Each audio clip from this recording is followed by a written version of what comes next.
Tak semua kos repair aircon ni makan modal kalau kita tukar barang yang tepat. Aircon tak sejuk, 2 minggu sekali kena top up gas. Jangan amalkan benda tu. Gas aircon ni tak boleh hilang tiba-tiba. Mesti ada sebab. Kemungkinan besar dia ada bocor. Nak cek masalah bocor yang halus ni bukan senang. Tapi tak apa. Kita cari tempat yang paling mudah nak cek. Dekat bahagian sini ada valve. Macam valve kepala tiup tu. Ada duduk kat situ lah. Untuk masuk gas ataupun keluarkan gas. Aku panggil dia one way valve je. Tak tahulah nama saintifik betul dia apa. Nama tu tak penting. Yang paling penting kita kena cari masalah bocor tu sampai jumpa. Buang air ataupun air sabun dekat dalam ni. Bahagian sini dengan bahagian sini. So kalau dia ada bubble-bubble tu kemungkinan besar valve tu bocor. So tukar valve ajalah. Tapi jangan tukar sendiri. Kena sedut gas dulu dekat dalam mesin. Gas dah tak ada dalam sistem baru boleh buka valve tu. Kedua, cek bahagian pipe. Kemungkinan besar ada minyak-minyak yang melilit kat situ. Dekat dalam sistem aircon tu ada minyak dengan gas. Bila dia bocor dekat bahagian-bahagian sini mesti ada basah-basah. Aku dah cek pakai mesin, aku dah cek pakai mata, tapi tak jumpa. Langkah seterusnya kita buka parts aircon tu satu-satu, kita cek pakai air. Kita rendam lah. Kita tengok bubble dia kat mana. Bahagian luar memang perform, tak ada bocor.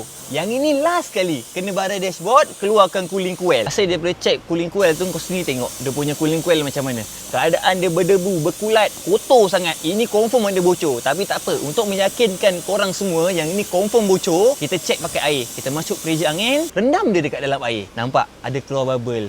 Kan yakin semua orang tahu, customer tahu, korang tahu, aku pun tahu. Aku yakin dia bocor. So kita tukar je lah cooling coil yang baru. Lepas ni selesai masalah. Dah tak ada dah masalah gas bocor, gas hilang, kena top up gas setiap minggu. Tak payah. Benda ni je simple. Tapi nak check makan masa Jangan hantar hari ni nak minta siap hari ni. Tak boleh. Kita kena fokus, kita kena tenang, kita kena siasat betul-betul benda ni. Jangan tekan-tekan Ada masalah kereta jadi sauna, ada masalah kereta jadi sampan, ada masalah kereta sungguh god. Link dekat bio tu tekan. Dapat info, share video ni. Assalamualaikum.